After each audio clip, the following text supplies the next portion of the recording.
잠시 뒤 조여셉 목사와 함께하는 구속사 이야기가 방송됩니다.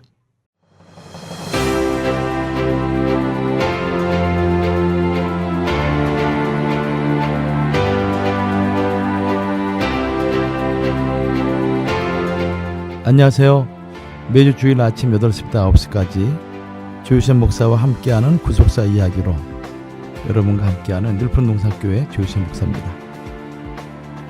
지난 주간은 땡스기빙 데이로서 우리가 한 해 동안 우리에게 베풀어 주신 그 하나님의 은혜를 감사하는 추수감사절기를 우리가 보냈습니다. 사실 우리 삶을 되돌아보면은 그 어느 것 하나하나 하나님의 도우심이 아니면은 우리가 살아갈 수 없는 세상을 우리가 만나고 있습니다. 애쓰고 수고한 대로 열매를 맺어야 되는데 그렇지 않을 때도 많이 있고, 또 정성을 다했지만은 오히려 마이너스의 결과를 갖고 오는 이 세상 삶 가운데 지금까지 우리의 삶을 보호하시고 이끌어주신 그 하나님의 은혜를 생각할 때 감사하지 않을 수가 없습니다. 어떤 목사님이 이런 말씀, 재밌는 얘기를 했어요. 새벽 예배에 이제 성도님, 어느 권사님이 감사 헌금을 바쳤는데 그 내용이 무엇인가 하면은, 하나님, 우리 며느리 방구 끼게 해주셔서 감사합니다 라는 제목이었습니다. 우리가 병원에 가서 수술 받거나 또는 어떠한 그 치료를 받고 난 이후에 간호사나 의사들이 와서 항상 먼저 묻는 것이 방구 나왔습니까? 라고 묻잖아요. 방구가 나와야 수술이 잘 된 것으로 또 우리 이해하고, 그리고 그 다음에 음식을 먹을 수가 있고 또 어떤 조치를 취할 수 있겠죠. 참 그놈의 방구가 그 시점에는 왜 이렇게 귀한지 몰랐어요. 늘상 끼는 방구인데 또 그 순간에는 그 방구가 나오기를 그렇게 소원하는, 근데 그 방구가 나올 때 감사할 수밖에 없는 거죠. 작은 이야기지만은 우리 삶 가운데 모든 것이 하나님께 감사할 수밖에 없는 그런 삶이라는 것을, 그 방구가 나게 해주셔서 감사합니다라는 걸 통해서도 우리가 알 수가 있을 것 같습니다. 하여튼 남은 우리 한 해 여러분들 감사로 여러분의 한 해를 잘 마무리하기를 주의 이름으로 소망합니다. 오늘 지난주에 이어서 북조 이스라엘 열왕들의 역사 이제 계속해서 살펴보도록 하겠습니다. 오늘은 그 14번째 왕이겠죠. 북이스라엘 제5왕조 5대 왕이면서 전체적으로는 제14대 왕인 스가랴에 대해서 살펴보도록 하겠습니다. 스가랴는 여로보암 2세가 그의 아버지가 되고, 그리고 6개월 동안 통치를 하게 됩니다. 성경은 그를 열왕기하 15장 9절 말씀 보면은, 스가랴는 그 열주의 행위대로 여호와 보시기에 악을 행하여 이스라엘로 범죄케 한 느밧의 아들 여로보암의 지에서 떠나지 아니하였다라고 악한 왕으로 평가를 하고 있습니다. 이 당시 활동했던 선지자는 호세아 선지자가 됩니다. 스가랴는 예후 왕조의 마지막 왕이죠.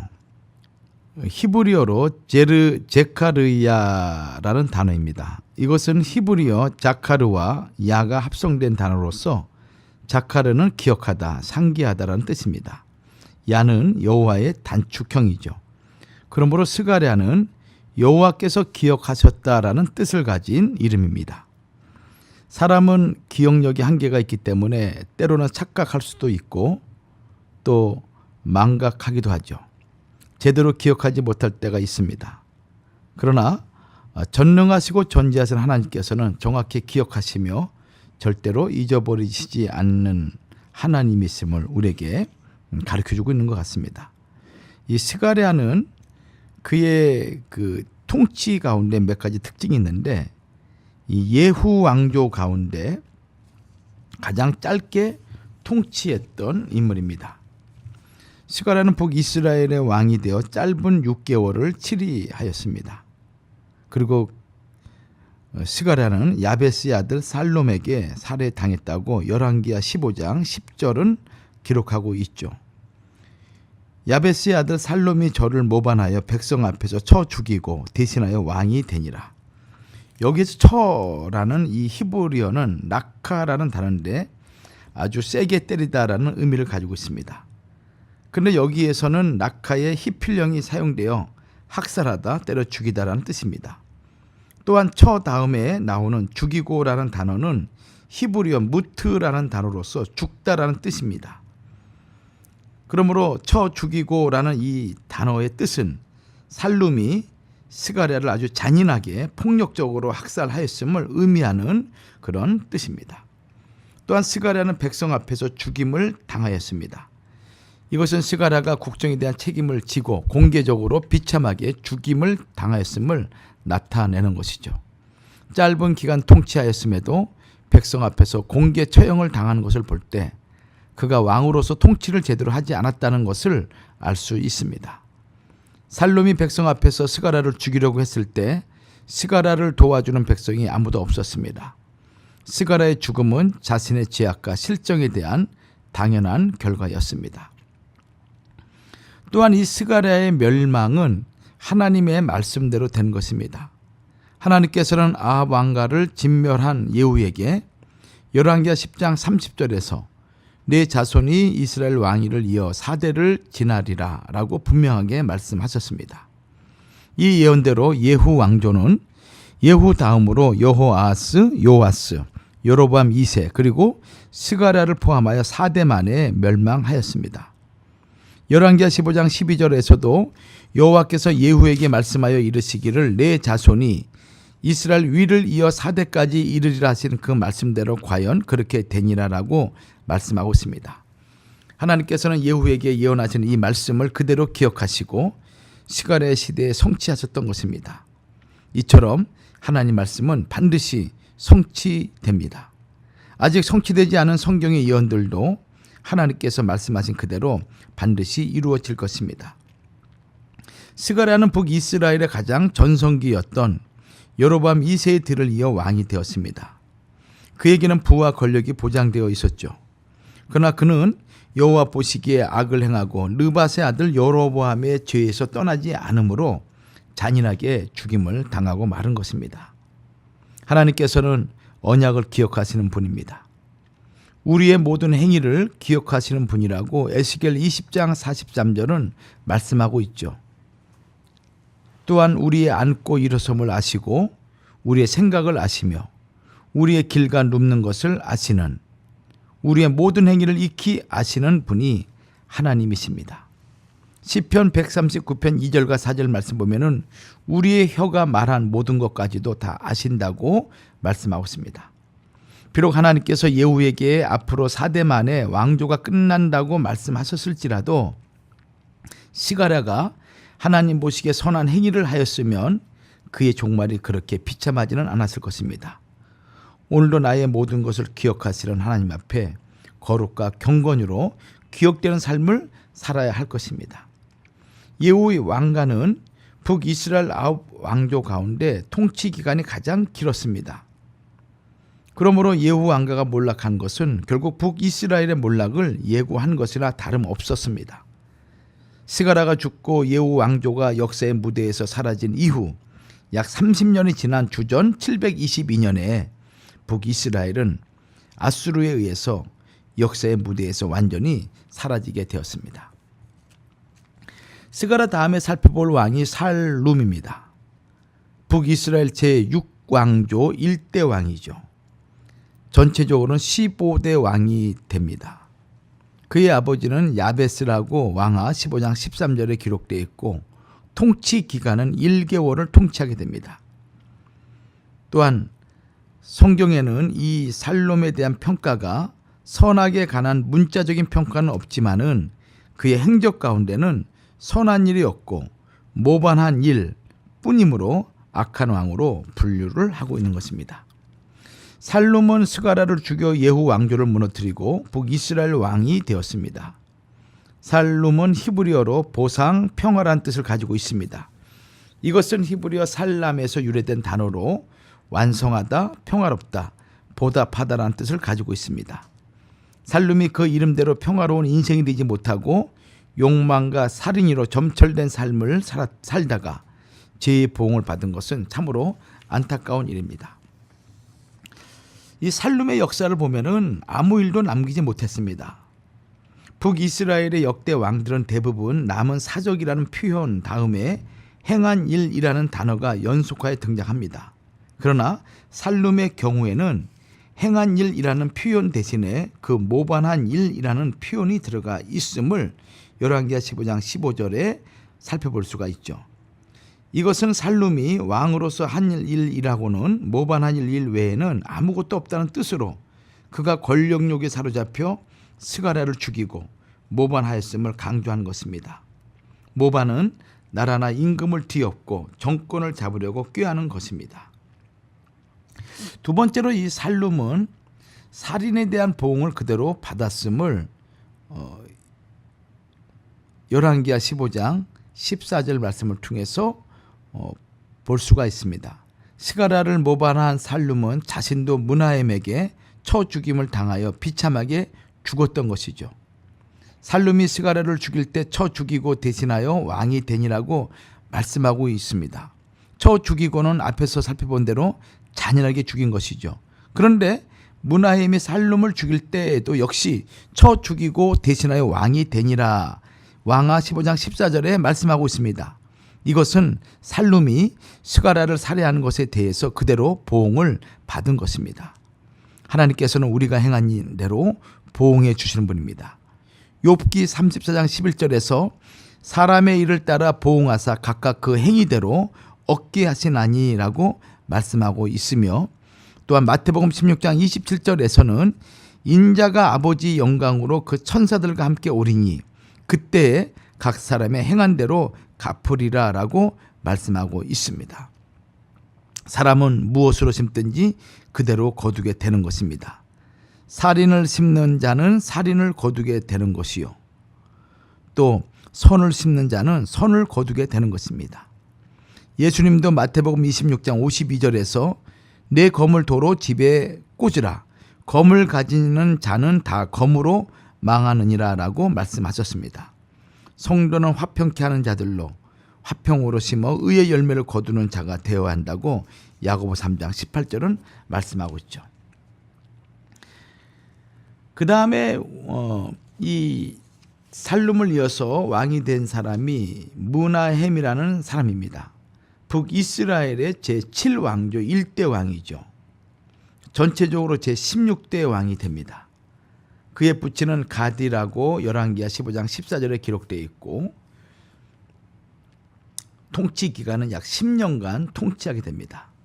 그리고 성경은 그를 악한 왕으로 평가하고 있죠. 살룸이 예후 왕조를 무너뜨리고 왕이 된 지 한 달 만에 므나헴이 살룸을 죽이고 왕이 되었습니다. 이제 피비린내 나는 살인으로 왕위를 빼앗는 모반이 계속적으로 일어나는 북이스라엘은 점점 멸망을 향하여 내딛게 되었습니다. 므나헴은 히브리어 메나헴으로 위로자란 뜻입니다.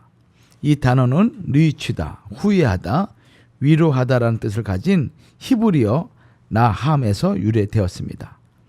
그러나 므나헴은 하나님의 위로를 세상에 전하는 자가 되지 못하였던 것 같습니다. 그는 잔인한 살인과 통치로 백성의 원성을 사는 아주 포악한 왕이었습니다. 이 므나헴에 대한 특징을 우리는 몇 가지로 살펴볼 수 있는데, 첫 번째로 므나헴은 왕이 된 것이 2번 기록되어 있습니다. 므나헴은 디르사를 장악하고 있던 군사 지도자로서 북이스라엘의 수도 사마리아에 올라와서 살룸을 쳐 죽이고 왕이 되었습니다. 이어 므나헴은 다시 디르사에서 와서 딥사 지역을 공격하였습니다. 열왕기하 15장 16절에서 그때 므나헴이 디르사에서 와서 딥사와 그 가운데 있는 모든 사람과 그 사방을 쳤으니라고 말씀하고 있습니다. 여기 쳤으니라는 히브리어 낙하의 PL 미완료형으로서 므나헴이 딥사와 그 가운데 있는 사람과 그 사방을 공격한 것이 잔혹하였으며 한동안 계속되었음을 의미합니다. 그런데 딥사 지역의 사람들은 완강하게 저항하며 성문을 열어주지 않았습니다. 마침내 므나헴은 딥사 지역을 정복한 후에 아이벤 부녀를 갈랐더라라고 열왕기하 15장 16절에서 말씀하고 있습니다. 한글 개역 성경에는 기록되어 있지 않지만은 히브리어 원문에는 콜이 기록되어 있습니다. 이것은 므나헴이 아이벤 모든 부녀들을 갈기갈기 난도질했음을 나타내고 있는 단어죠. 실로 므나헴의 극에 달한 잔악성을 생생하게 보여주고 있는 것입니다. 므나헴은 백성을 잔인하게 통치하면서도 그것이 잘못인 줄을 깨닫지 못하는 자로서 양심의 화인을 맞은 그런 사람이었습니다. 참으로 잠언 11장 17절에서 인자한 자는 자기의 영혼을 이롭게 하고 잔인한 자는 자기의 몸을 해롭게 하느니라라는 말씀 그대로 이루어진 것입니다. 성경에서는 특이하게도 므나헴이 왕이 된 것을 열왕기하 15장 14절과 15장 17절에서 두 번이나 기록하고 있습니다. 므나헴이 왕이 된 후에 딥사에서 그의 왕권 찬탈을 인정하지 않는 백성의 저항이 있었습니다.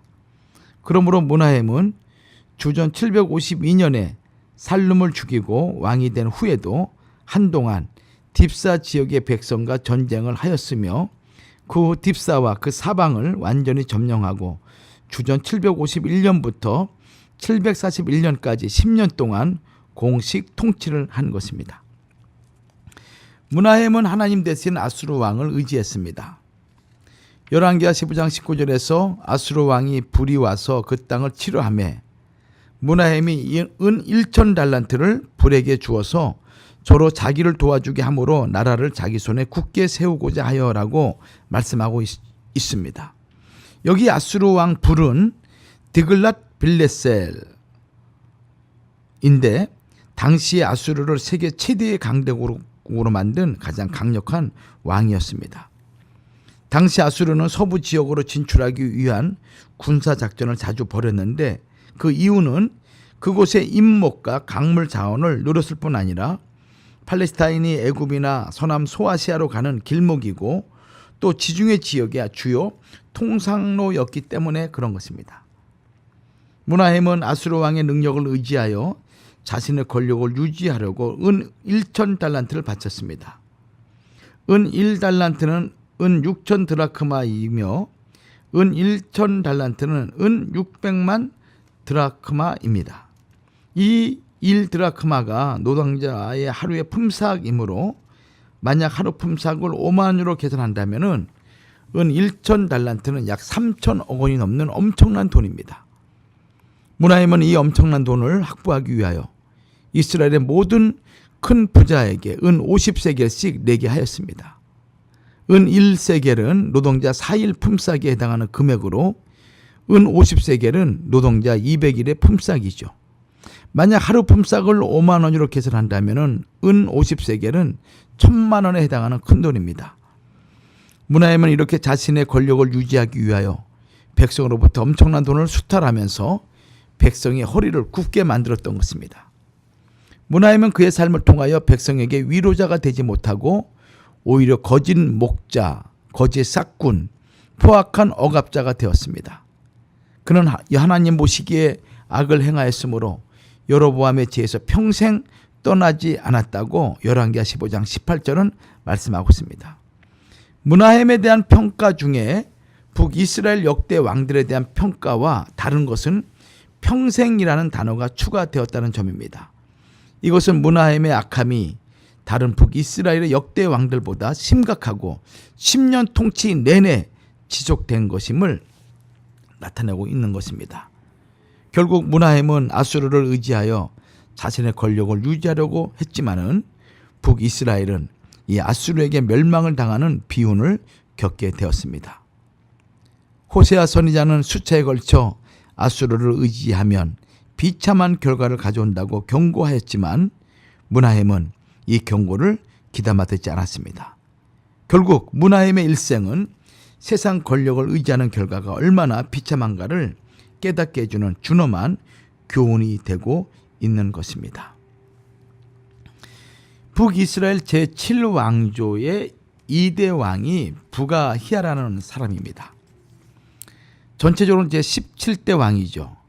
그의 아버지는 금방 살펴본 므나헴이었습니다. 부가히야의 통치 기간은 2년이었고 성경은 역시 열왕기하 15장 24절에 악한 왕으로 평가하고 있습니다. 부가히야는 무나엠의 아들로 그 뒤를 이어서 북이스라엘의 왕이 되었습니다. 이 부가히야에 대한 뜻은 여호와께서 눈을 뜨게 하신다라는 뜻을 가지고 있습니다. 여호와께서 열어주신다.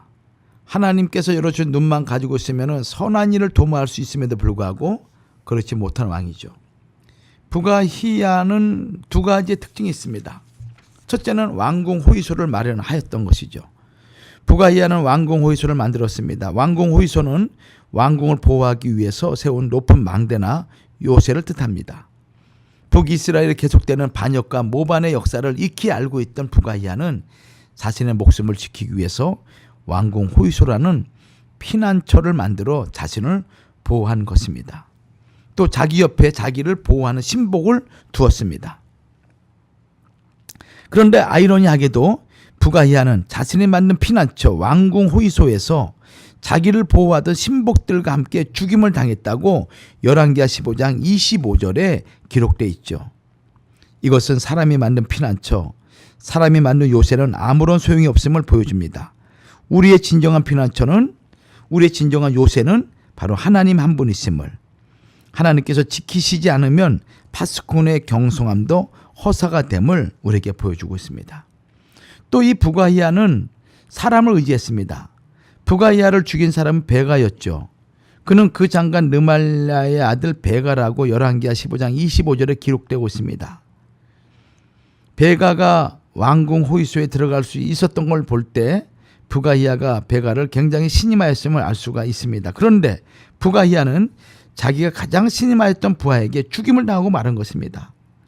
부가히야는 인간적인 관점에서 베가가 자기를 지켜주고 절대로 배반하지 않을 것이라고 생각하여 그를 전속부관으로 세웠을 것입니다. 보이는 현실만 보고 판단하는 눈은 불확실합니다. 일시적이고 제한적이죠. 하나님께서 눈을 열어주시기 전에는 날마다 속는 생활입니다. 우리의 불완전한 눈으로 판단해서도 안 되고 그렇게 불완전한 사람을 의지해서도 안 되는 것입니다. 오직 우리의 모든 판단은 하나님의 눈에 맡기고 하나님만을 전적으로 의지하는 삶, 이것이 바로 복된 삶임을 이 부가히의 삶을 통해서 우리가 살펴볼 수 있습니다. 잠시 있다가 다시 돌아오겠습니다.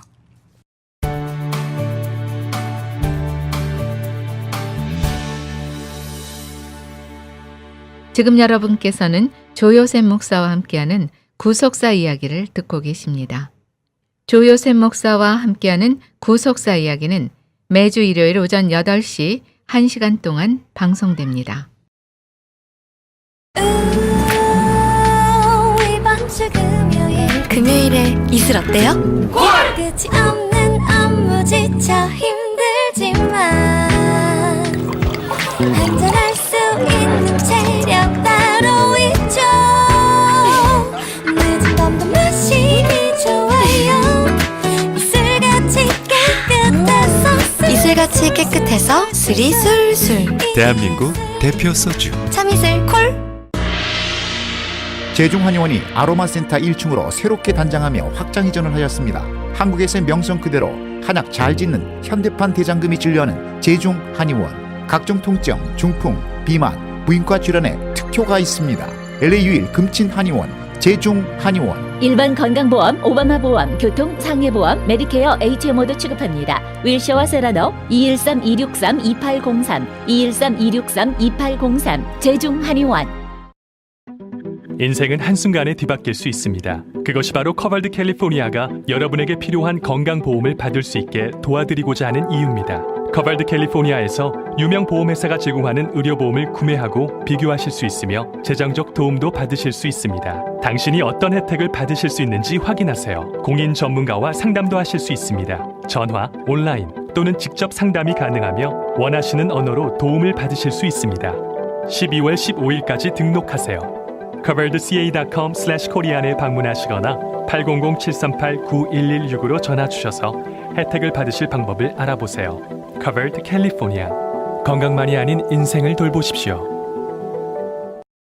프리미엄 레스토랑 엠그릴, 탁월한 와인 셀렉션, 뷔페식 샐러드바, 완벽하게 구워진 최상급 고기, 최고의 브라질리안 바베큐 요리를 아름다운 레스토랑에서 즐기세요.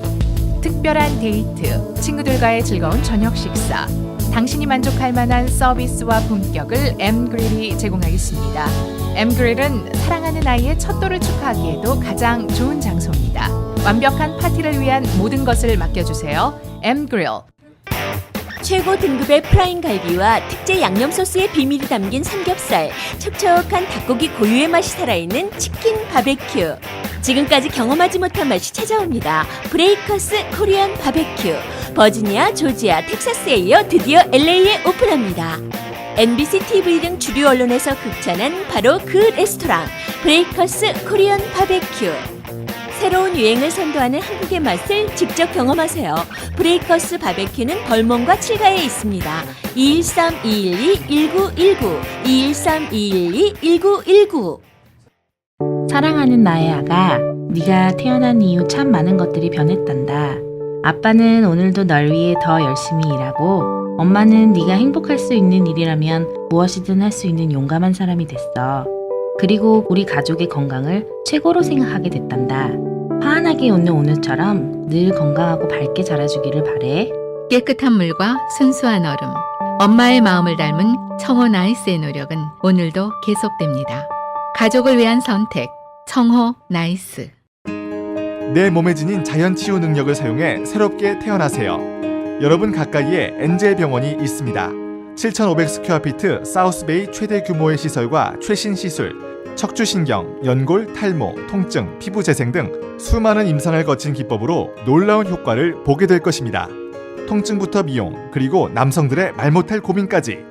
엔젤 병원 310-295-0033, 310-295-0033. 커버드 캘리포니아는 단순히 건강보험을 찾아드리는 것이 아닙니다. 저비용으로 건강보험을 찾을 수 있게 도와드립니다. 가입자 10분 중 9분이 재정 지원을 받아 보험료를 절약하셨습니다. 작년에 지원을 못 받으셨더라도 자격이 되는지 직접 확인하시거나 저희 전문가가 여러분께서 얼마나 절약하실 수 있는지 도와드립니다.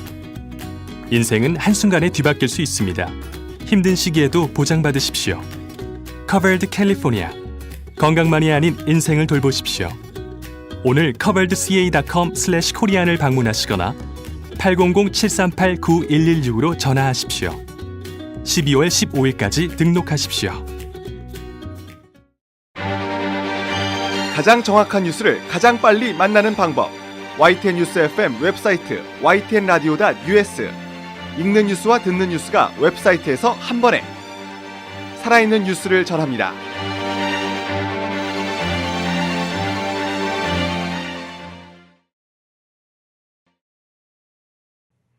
여러분께서는 지금 조요셉 목사와 함께하는 구속사 이야기를 듣고 계십니다.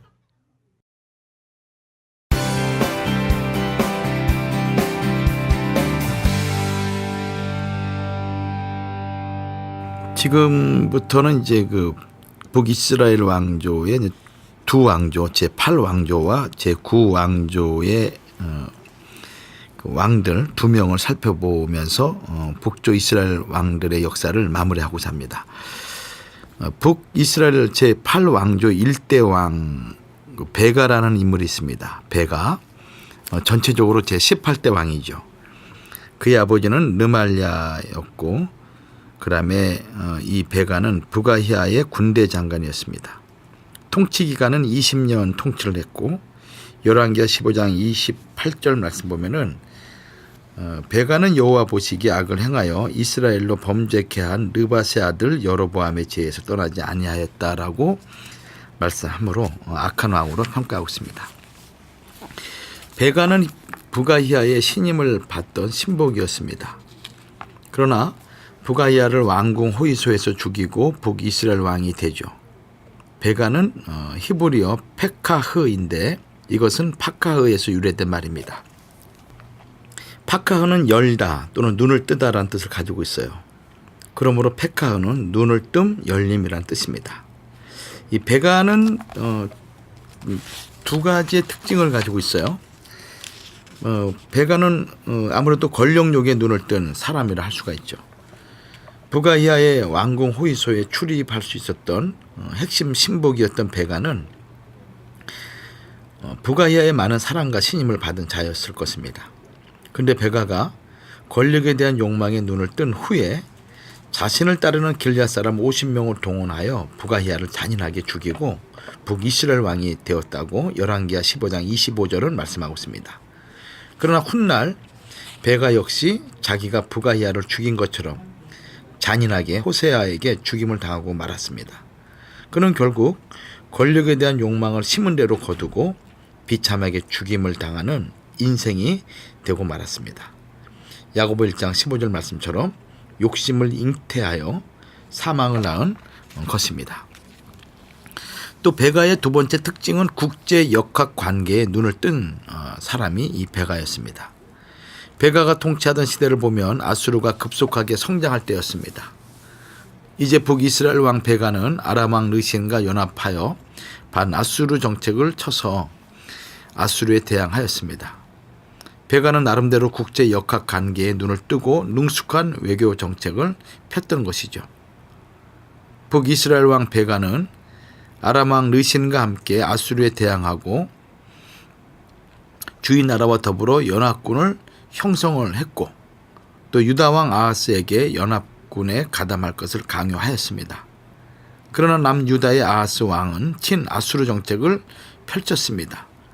이에 베가는 남유다를 공격하였으며 예루살렘을 무너뜨리지는 못했지만 하루 동안 남유다 용사 12만 명을 죽이고 부녀자를 포함하여 20만 명을 포로로 끌고 사마리아로 왔던 것입니다. 이 일로 그는 오뎃 선지자로부터 포로를 놓아 돌아가게 하라는 책망을 받게 되죠. 이때 에브라임 자손의 두목 곧 아사라, 베레가, 여히스기야, 아마사가 일어나 전장에서 돌아오는 자를 막고 포로들을 다시 남유다로 돌려보내게 했습니다. 베가의 외교 정책은 얼핏 보기에 성공한 것처럼 보였습니다. 그러나 베가와 르신의 공격을 받은 남유다의 아하스 왕이 대경 실색하여 아수르에게 원군을 요청하였으며 쾌히 승리하고 출전한 아수르 왕 디글랏 빌레셋은 북이스라엘을 공격하였습니다. 그 결과 북이스라엘은 이온과 아벨벤 마가와 아노아와 게데스와 하솔과 길르앗 또 갈릴리와 납달리 온 땅을 모조리 빼앗기고 많은 백성이 포로로 잡혀가게 되었습니다. 이때 이사야 선지자는 그의 교만을 책망했고 사마리아의 죄를 심판하시겠다라는 메시지를 전하게 됩니다. 이사야 9장 9절과 17절 말씀이죠. 베가 왕은 끝까지 교만하여 회개하지 않다가 결국 신하 호세아에게 죽임을 당했다고 열왕기하 15장 30절은 말씀하고 있습니다. 이렇게 죽고 죽이는 이스라엘 북조 이스라엘 왕들의 역사 가운데 이제 마지막 왕이 호세아죠. 북이스라엘 제9왕조 1대 왕입니다. 전체적으로는 제19대 왕이죠.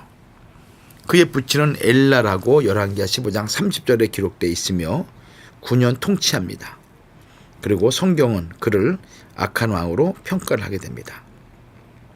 호세아는 북이스라엘의 마지막 왕으로서 나라가 망하였기 때문에 역대 지략에 그 기록은 없습니다. 이 호세아 왕은 애굽과 동맹을 맺고 반아수르 정책을 펼치다가 아수르의 나라가 완전히 멸망당하는 비운을 맞은 왕이죠. 호세아, 구원자라는 뜻입니다. 구원하다, 구출하다, 구조하다라는 뜻을 가진 히브리어 야사에서 유래되었습니다. 호세아 왕은 자신의 이름대로 위기 속에 있던 북이스라엘을 구원한 왕이 아니라 오히려 나라를 완전히 멸망시켜 구원의 여망을 송두리째 빼앗겨버린 왕이 되었으니 참으로 안타까운 일이죠. 이 호세아 왕의 특징은 아수르를 배반하고 애굽을 의지한 왕이었습니다. 호세아는 본래 친아수르파였죠. 반아수르파인 베가를 죽이고 왕이 된 인물입니다. 이때 아수르 왕 디글랏 빌레셀 3세가 호세아를 도와서 왕이 되게 하였습니다. 아수르에 나타난 공식 문서들에는 디글랏 빌레셀이 북이스라엘의 내정에 간섭하여 베가를 죽이고 호세아를 왕위에 앉힌 것으로 기록되어 있습니다. 이것은 디글랏 빌레셀이 호세아를 조종하여 반란을 일으키게 하고 그 후에 호세아를 왕으로 앉혔다는 것을 의미합니다. 이러한 역사적 정황을 고려할 때 호세아의 즉위 연도는 주전 732년을 지나서 주전 731년에 이루어진 것으로 추정할 수가 있습니다. 그러나 디글랏빌레셀이 죽은 후에 호세아는 아수르를 배반하고 친애굽 정책으로 기울여지게 됩니다. 이 아수르 왕 살마네셀 5세, 이 디글랏빌레셀 3세의 아들이죠. 이 살마네셀 5세가 호세아를 공격하여 자신에게 신복해 하고 조공을 드리겠습니다. 그러나 얼마 후에 호세아는 애굽의 힘을 등에 업고 다시 반아수르 정책으로 전환하게 됩니다. 그러나 이것은 호세아의 잘못된 판단이었죠. 당시 호세아가 도움을 청했던 애굽 왕 소, 왕의 이름이 소입니다. 소는 힘이 없었으므로 애굽은 4분 오열되어 여러 군소 왕들이 난립한 상태가 애굽의 상태였습니다. 아수르 왕은 호세아의 배반을 보고 북이스라엘을 공격하였습니다. 호세아가 아수르 대신 애굽을 의지하는 것은 큰 외교적인 잘못이었으나 더 큰 잘못은 하나님을 의지하지 않고 세상 나라를 의지하는 것이었습니다. 애청자 여러분, 우리의 구원은 사람에게 있는 것이 아닙니다. 또 세상 나라에 의해서 오는 것이 아니라 오직 하나님으로부터 온다는 것을 우리가 기억을 해야 됩니다. 이사야 2장 22절 말씀 보면은 수에 칠 가치조차 없는 것이 사람이라고 말씀하고 있습니다. 그런 사람에게 도움을 구하는 것은 참으로 어리석은 일이죠. 사람에게는 도울 힘이 없습니다. 영원히 살아계시며 전능하신 하나님 한 분만이 우리의 도움이요 의지할 피난처가 된다고 시편 136편 3절과 10절은 말씀하고 있습니다. 호세아 시대의 북이스라엘은 완전히 멸망을 당하게 되죠. 호세아 시대의 북이스라엘을 공격했던 아수르 왕은 디글랏빌레셀 3세의 아들인 살만에셀 5세였습니다. 그는 북이스라엘 전역을 공격하여 초토화했습니다. 이것을 열왕기하 17장 5절에서는 올라와서 그 온 땅에 두루 다니고라고 말씀하고 있죠. 살만에셀 5세 이 아수르 왕은 호세아 왕 7년에 사마리아를 포위하였고 북이스라엘은 사마리아에서 3년 동안 격렬히 저항하였습니다. 살만에셀 5세는 사마리아 성을 포위하고 있던 중 갑자기 죽었지만 그 뒤를 사르곤 2세가 계승하였고 결국 그는 호세아 왕 9년에 사마리아 성을 완전히 함락하고 말았습니다. 열왕기하 17장 5절과 6절 말씀과 18장 9절과 12절 말씀이죠. 북이스라엘의 수도 사마리아 성 외부는 튼튼하고 강력한 성벽으로 이루어져 있으며 왕궁과 성체 주변은 천연 안반으로 막혀 있고 거기에 내벽이 있었습니다. 그러나 이렇게 견고한 성도 결국은 아수르의 끈질긴 공격에 무너지고 말았습니다. 하나님께서는 죄악으로 가득 차서 회개하지 않는 북이스라엘을 더 이상 구원하지 않으시고 아수르의 손에 내버려 두신 것입니다. 아수르는 북이스라엘을 멸망시키고 많은 포로들을 끌고 갔습니다. 살만에셀 5세의 아들이었던 사르곤 2세의 연대기에 의하면은 짐은 치세 초 1년에 사마리아를 포위하여 그 성을 점령하였다. 그리고 그곳 주민 27,290명을 잡아갔고 50대의 전차도 왕국의 전력으로 몰수하였다. 또한 짐의 신복을 총독으로 임명하여 그들 위에 두었으며 아수르인과 한 가지로 조세와 조공을 바치게 하였다라고 기록되었습니다.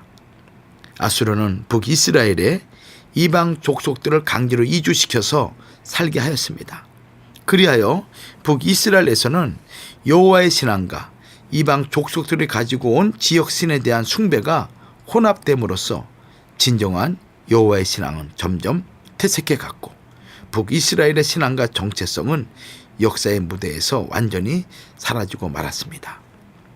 우리의 참 구원자이신 하나님, 그리고 그 하나님과 그 언약을 배반하는 것은 곧 처참한 멸망뿐입니다.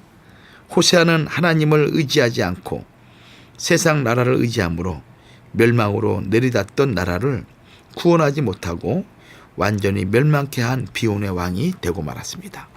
결국 북이스라엘 왕국은 모두 9왕조 19명의 왕을 통하여 208년간 지속되었지만은 그러나 살육과 모반과 그리고 죽음으로 주전 722년 아수르에게 멸망하여 역사 속으로 완전히 사라지고 말았습니다.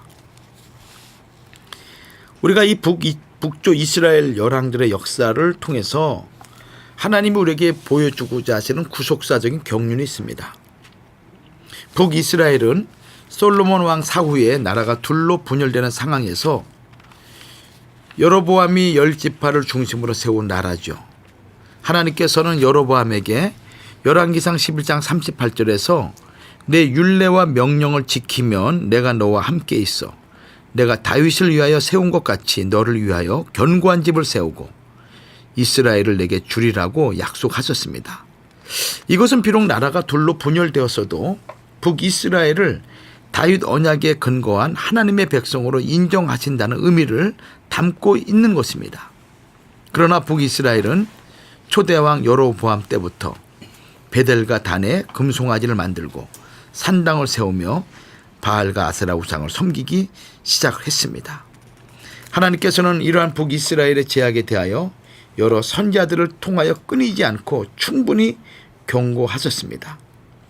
이스라엘의 패역함을 생각하면 하나님께서는 진작 그들을 완전히 멸절하실 수도 있었습니다. 그러나 하나님께서는 그들이 돌아오기만을 꾸준히 기다렸습니다. 왜냐하면 그것은 아브라함과 이삭과 야곱으로 더불어 세우신 언약을 인하여 이스라엘에게 은혜를 베풀어 긍휼히 여기시고 권고하사 멸하기를 즐겨 아니하시고 이때까지 자기 앞에서 쫓아내지 아니하셨더라라고 왕하 13장 23절에 하신 말씀과 같이 열조와 세우신 언약 때문에 그러한 것입니다. 그래서 열왕기하 14장 27절에서도 여호와께서 또 이스라엘의 이름을 도말하여 천하에 없이 하겠다고도 아니하셨으므로 요아스의 아들 여로보암의 손으로 구원하심이었더라라고 말씀하고 있는 것입니다. 하나님께서는 영원한 언약을 세우시고 그 언약을 이루시기 위하여 타락하고 부패한 북이스라엘 역사 속에서도 하나님의 섭리가 끊어지지 않도록 역사하셨던 것입니다. 이것은 마치 아주 오염된 시공창에 생명수의 맑은 물을 계속적으로 공급하는 것과 같았던 것입니다. 그러나 북이스라엘은 하나님의 오래 참으심과 자비하심을 도리어 모독하고 여로보암의 길을 쫓아 하나님의 말씀을 대적하는 패역한 길을 끊임없이 걸어가서 결국은 아수르에게 멸망을 당하고 말았다고 열왕기하 17장 22절과 23절은 말씀하고 있습니다. 그렇다면 북이스라엘이 멸망할 수밖에 없었던 구체적인 원인은 무엇일까요? 세 가지로 살펴볼 수 있어요. 첫째는 모든 산당에서 분향하며 우상을 섬겼기 때문이라고 말씀하고 있습니다. 모든 산당에서 분향하며 우상을 섬겼다. 열왕기하 17장 11절과 12절에서 또 여호와께서 저희 앞에서 물리치신 이방 사람과 같이 그곳 모든 산당에서 분향하며 또 악을 행하여 여호와를 경록케 하였으며 또 우상을 섬겼으니 이는 여호와께서 행치 말라 명하신 일이라라고 말씀하고 있습니다. 열왕기하 17장 9절에서도 이스라엘 자손이 가만히 불의를 행하여 그 하나님 여호와를 배역하여 모든 성읍의 망대로부터 견고한 성에 이르도록 산당을 세우고라고 말씀하고 있습니다. 여기 망대는 사람이 거의 없는 한적한 곳을 뜻하고 견고한 성은 많은 사람이 모여 사는 곳을 뜻합니다. 따라서 망대로부터 견고한 성에 이르도록이라는 이 말씀 속에는 나라 전체를 가리키는 관용어이고 북이스라엘 나라 전체가 어디든지 빠짐없이 우상을 숭배하는 산당으로 가득 채워져 있었던 것을 말하고 있는 것입니다. 그리하여 산당은 우상 숭배의 온상이 되었고 모든 악을 산출해내는 본거지로서 여호와의 노를 격발케 한 곳이 되었던 것입니다. 둘째는 북이스라엘이 멸망당할 수밖에 없었던 두 번째 이유죠. 선견자와 선지자들의 경고를 듣지 않았기 때문입니다. 열왕기하 17장 13절과 14절에서 여호와께서 각 선지자와 각 선견자로 이스라엘과 유다를 경계하여 이르시기를 너희는 돌이켜 너희 악한 길에서 떠나 나의 명령과 율례를 지키되 내가 너희 열조에게 명하고 또 나의 종 선지자들로 너희에게 전한 모든 율법대로 행하라 하셨으나 저희가 듣지 아니하고 그 목을 굳게 하였다라고 말씀하고 있습니다. 하나님께서는 각 왕마다 끊이지 않고 여러 선지자들을 보내 충분히 경고하였습니다. 열왕기하 17장 13절 말씀이나 에레미야 32장 32절과 35절 말씀이죠. 이것은 자기 백성을 버리지 않고 계속적으로 보호하시고 인도하시려는 하나님의 은혜였습니다. 그러나 북이스라엘 백성은 선지자들이 그들을 부를수록 하나님으로부터 점점 멀어지며 심지어 선지자들을 돌로 쳐서 죽이기까지 하였다고 열왕기상 19장 10절과 14절 말씀, 느헤미야 9장 26절 말씀이나 호세아 11장 2절은 말씀하고 있습니다. 그 다음에 세 번째는 이스라엘이 멸망할 수밖에 없었던 세 번째 이유는 여호와의 율례와 언약과 말씀을 버렸기 때문입니다. 열왕기하 17장 15절에서 여호와의 율례와 여호와께서 그 열조로 더불어 세우신 언약과 경계하신 말씀을 버리고 라고 기록되어 있습니다. 여호와 보시기에 악을 행하여 그 노를 격발케 하였다고 말씀하고 있는 것입니다. 열왕기하 17장 17절 말씀이죠. 사마리아 성이 함락되고 북이스라엘이 멸망한 것에 대하여 열왕기하 18장 12절에서는 이는 저희가 그 하나님 여호와의 말씀을 준행치 아니하고 그 언약을 배반하고 여호와의 종 모세의 모든 명한 것을 거스려 듣지도 아니하며 행치도 아니하였음이더라라고 말씀하고 있습니다. 하나님께서는 끊임없이 언약을 배반하고 오히려 이방과 계약을 맺는 북이스라엘의 극악한 소행을 더 이상 내버려 두실 수가 없었습니다. 언약을 버린 결과 북이스라엘은 등불이 꺼져가는 암흑 천지가 되었던 것입니다. 여로보암부터 호세아까지 19명의 왕들이 통치하는 약 208년 동안 그 흑암이 지속되었고 마침내 주전 722년에 멸망과 함께 북이스라엘의 등불은 완전히 꺼지고 말았습니다. 북이스라엘의 멸망은 결코 가혹한 것이 아니었습니다. 그것은 이스라엘아 내 하나님 여호와께로 돌아오라, 너는 말씀을 가지고 여호와께로 돌아오라고 수없이 외쳤지만은, 그리고 끝까지 참고 회개하기를 기다리셨지만은, 그러나 이스라엘 백성은 듣지 않았던 것입니다. 돌아오지 않았던 것이죠.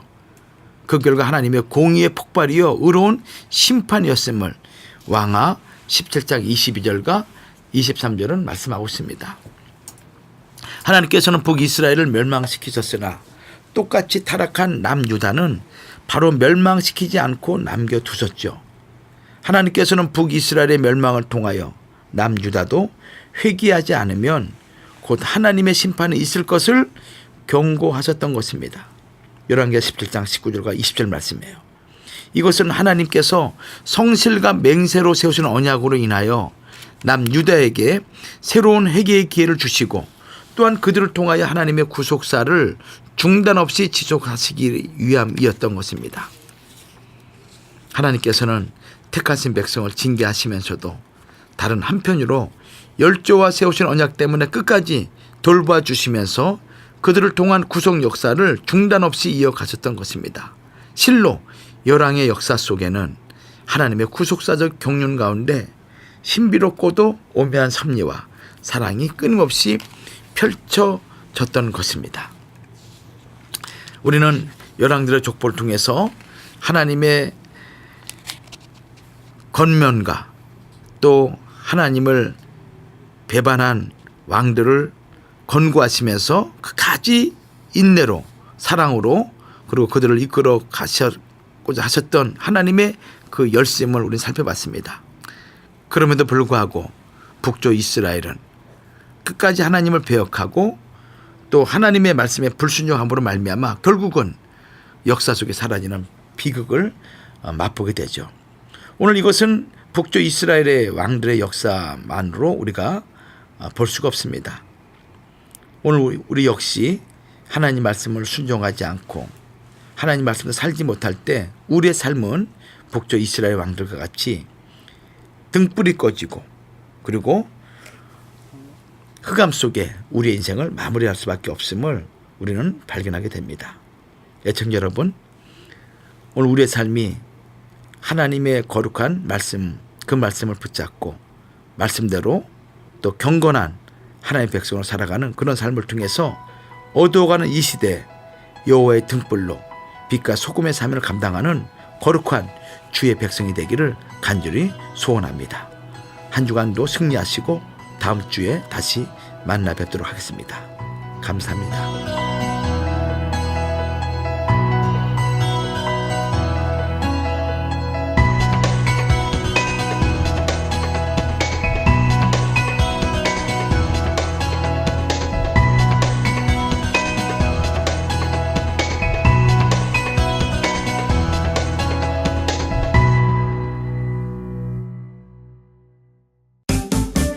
월남쌈 샤브샤브 전문점 샤브향, 건강하고 정성 가득한 재료를 매일 준비합니다. 신선한 고기와 해산물, 알록달록 제철 채소와 버섯, 담백한 육수, 매콤한 육수, 취향대로 골라서 즐기고 월남쌈도 맛보세요. 가족, 친구 회식 모임으로도 샤브향이 좋습니다. 3807 윌셔 블루바드. 당신의 스몰 비즈니스를 위해 큰 꿈을 꾸고 있습니까? 당신은 혼자가 아닙니다. 미래보험 역시 성장하는 중입니다. 그래서 미래보험은 최고의 비즈니스 종합보험사인 네이션와이드와 손잡고 일하고 있습니다. 미래보험은 당신이 큰 꿈에 매진할 수 있도록 당신의 비즈니스의 보호와 성장을 도울 수 있습니다. 미래보험으로 오늘 전화주세요. 714-752-8981 714-752-8981. Nationwide is on your side.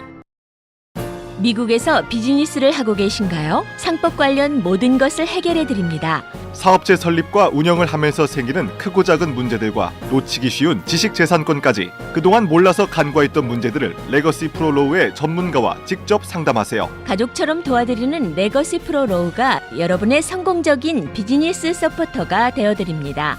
레거시 프로로우 213-382-8051 213-382-8051.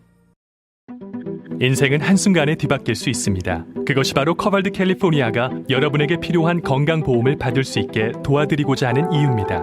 커벌드 캘리포니아에서 유명 보험회사가 제공하는 의료보험을 구매하고 비교하실 수 있으며 재정적 도움도 받으실 수 있습니다. 당신이 어떤 혜택을 받으실 수 있는지 확인하세요. 공인 전문가와 상담도 하실 수 있습니다. 전화, 온라인 또는 직접 상담이 가능하며 원하시는 언어로 도움을 받으실 수 있습니다. 12월 15일까지 등록하세요. coveredca.com/korean에 방문하시거나 800-738-9116으로 전화 주셔서 혜택을 받으실 방법을 알아보세요. Covered California. 건강만이 아닌 인생을 돌보십시오. 잠시 뒤 조요셉 목사와 함께 걷는 행복한 산책이 방송됩니다.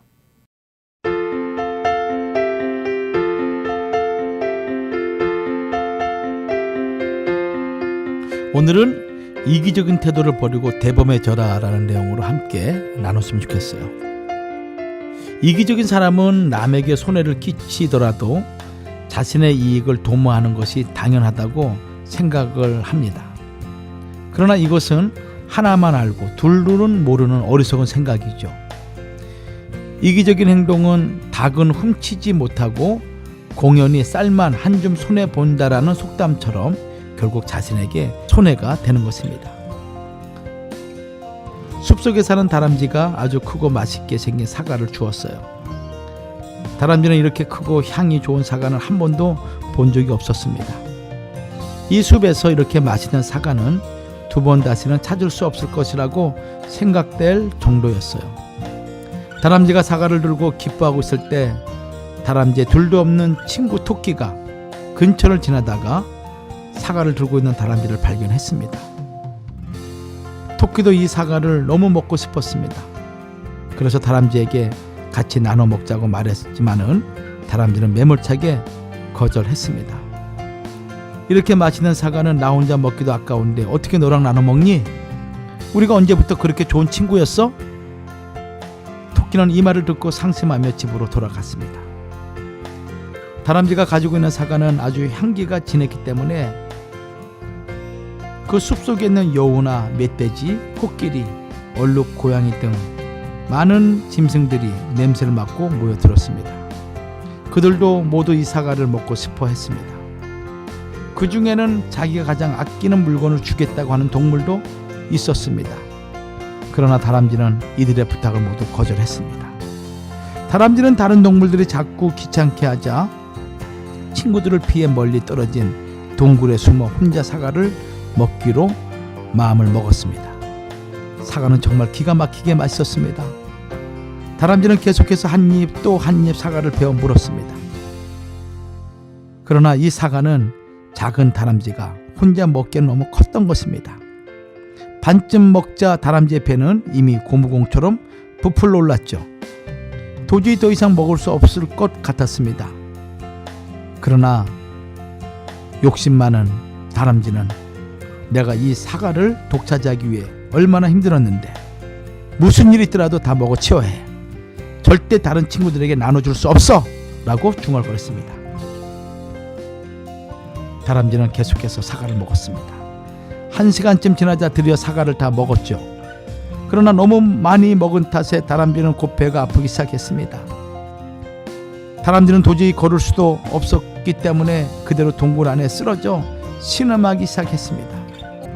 토끼는 멀리서 희미하게 들려오는 다람쥐 신음소리를 듣고 숲속의 동굴이란 동굴은 다 뒤집고 다니면서 다람쥐를 찾기 시작했습니다. 그렇게 하루 종일 산속을 헤매다가 드디어 깊은 동굴 속에 쓰러져 있는 친구 다람쥐를 발견해 집으로 데려왔습니다. 정신을 차린 다람쥐는 토끼가 자신을 구해주었다는 사실을 알고 눈물을 흘리며 말했습니다. 정말 고마워. 근데 말이야, 내가 그렇게 못되게 굴었는데 넌 어째서 나를 구했니? 그러자 토끼는 환하게 웃으면서 대답했습니다. 우린 좋은 친구잖아. 이기심을 경계해야 됩니다. 이기심은 타인에게 해를 끼칠 뿐만 아니라 자신에게도 큰 상처를 주게 되는 것입니다. 이기적인 사람은 항상 이 세상을 다 가지고 싶은 망상에 사로잡혀 있기도 하죠. 하지만 그 망상 때문에 결국 자신이 가진 것을 모두 잃고 말게 됩니다. 이기적인 행동은 스스로 제 무덤을 파는 행동입니다. 오늘 하루 우리의 삶이 이기적인 삶이 아니라 이타적인 삶으로 하루를 살아갈 수 있다면 이것도 행복한 삶의 시작이 아닌가 생각해 봅니다. 다음 주에 만나도록 하겠습니다.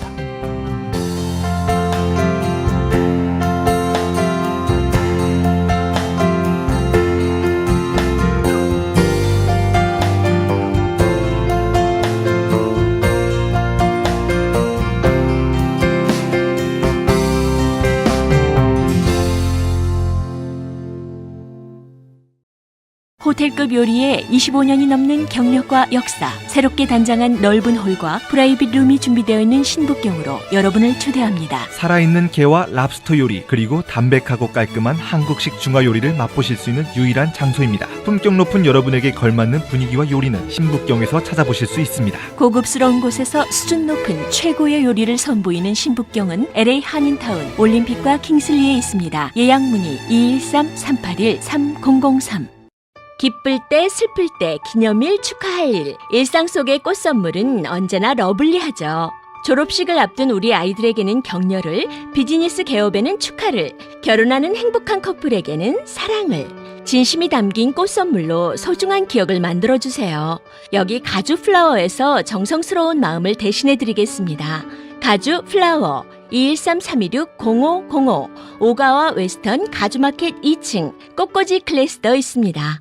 8년 연속 문화관광부 장관상 수상에 제주 롯데호텔에서 누리는 감동의 고국 방문도, 한국 내 정확도 1위의 건강검진도, 라스베가스 펠라지오와 아리아 호텔의 미서부 여행은 물론 전 미국 시장을 평정한 캐나다 로키, 옐로스톤 관광명소까지, 하얏트 호텔의 하와이, 로마 셰라톤 호텔의 유럽, 칸쿤, 미서부 및 동부, 남미, 호주, 중국, 일본 여행도, 환상의 크루즈도 언제나 3호입니다. 전 미주 12년 연속 대한항공 최우수 1등 대리점, 전 세계 티켓도 3호가 가장 저렴합니다. 관광도 1등, 티켓도 1등, LA 3호 관광.